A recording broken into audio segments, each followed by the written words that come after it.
CarEdge winter market update. We've got good news. It's finally a buyer's market. My dad sold cars for 43 years. We're going to run you through all the data. Slides are linked below to help you understand the new car and used car market dynamics. And yes, my dad said it. It's a buyer's market.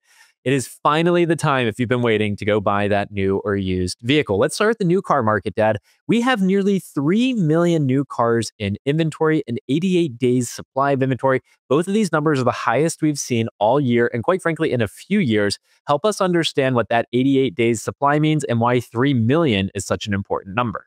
3 million is an important number because we're starting to approach a pre-pandemic new car inventory levels. Before the pandemic, we saw inventory levels for new cars somewhere around 3.5 million new cars available on a monthly basis. We fell as low as about 900,000 new cars available on a monthly basis during the pandemic, and slowly but surely inventory levels have been building up. And as those inventory levels rise, typically manufacturers' incentives increase as a way to help compensate for the higher price of the vehicle. So the more inventory, the more days supply, and manufacturers would like their day supply to be, I don't know, the sweet spot's probably about 75 days. As it creeps up to 88 days, that creates issues for manufacturers and dealers. Yeah, not to mention incentives, but there's also just negotiability, how willing a dealer will be to make a deal. We know that when the market days supply goes up, like you said, over 75 days, and also as inventory gets back to pre-pandemic levels, it just flips from a seller's market to a buyer's market. You have more negotiating leverage at the dealership. Now, here's something that I love, Dad. Cox Automotive, we do these every single quarter, these quarterly updates for the car market. You should check out our other videos. Cox Automotive, though, we source a lot of information from them, and they are like the industry conglomerate. And let me read this quote from their most recent monthly update to you. Recent inventory trends reveal that some manufacturers may be edging toward overstock territory as consumer demand shifts. Automakers are walking a fine line, and rising inventories could quickly shift from strategic flexibility to a liability if stock outpaces sales momentum. Now, there are a handful of brands, Dad, that are already experiencing an oversupply, and they have teetered over that line. Land Rover, Ram, Mazda, Lincoln, Audi, Volkswagen, Dodge, Jeep, and Ford, to name a few. These brands have too much inventory on the ground right now. And interestingly, they have 2024, 2025, and 2026 inventory on the ground. So we are seeing negotiability obviously sky high for these brands, but also incentives in some cases still on the 2024 new vehicles that are sitting on their lots. This is where the strategy of trying to have just enough supply on the ground has started to really not work for these brands. And I would think with any of the remaining 2024s, many of the manufacturers have probably indicated to their dealer body that, the incentives on 2024 models are going to go away soon. So it is best to get them sold now before those incentives go away.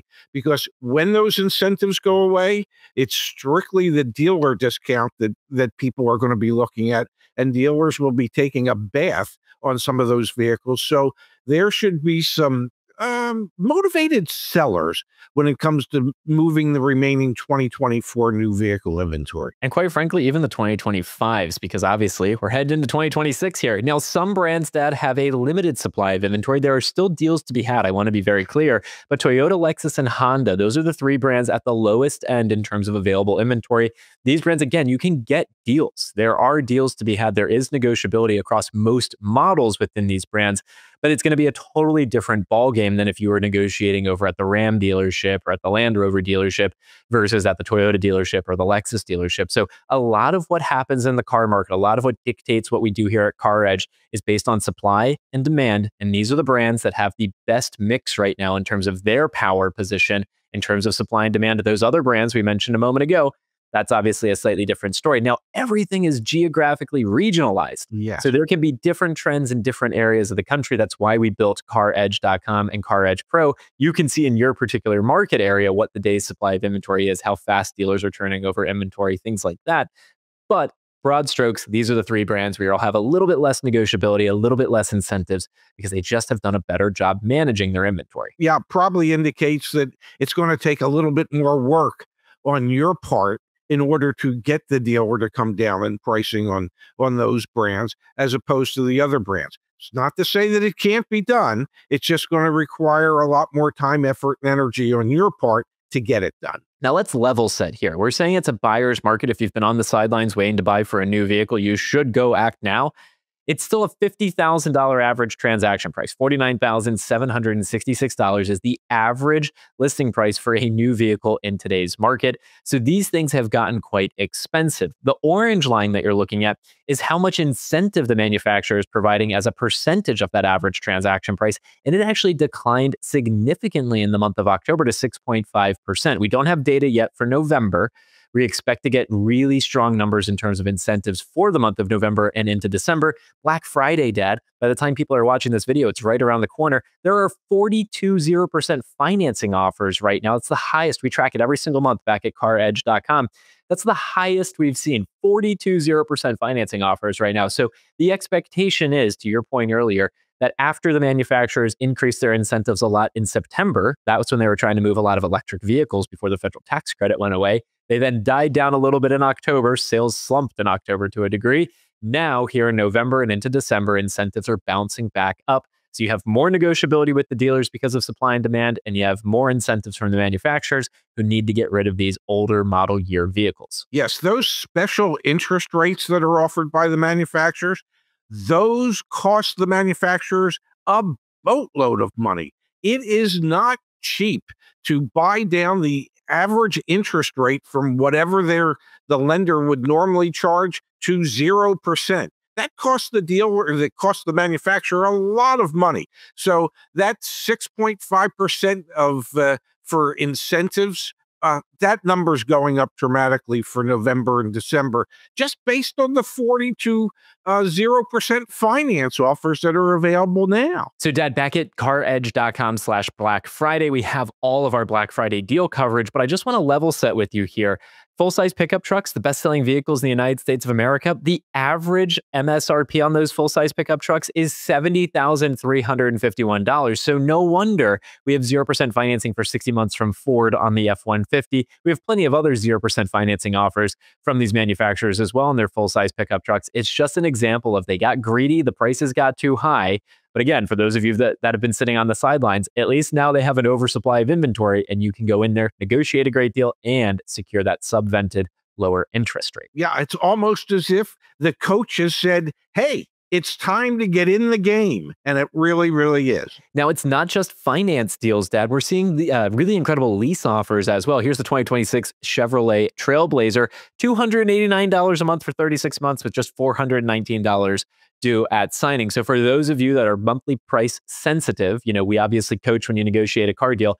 Always focus on the out the door price. Go watch some of our other videos about how to negotiate both a finance, a lease, or a cash deal. But for those of you that are just fixated on a monthly price, you're going to see a lot of ads over the coming weeks for these lease deals. And obviously not everyone qualifies. You still have to negotiate with the dealership. But this is an example, Dad. $289 a month for 36 months for a 2026 SUV. That's a damn good deal. Yeah, this is an attempt by the manufacturers to make what has been unaffordable vehicles seem more affordable with, just really killer lease deals.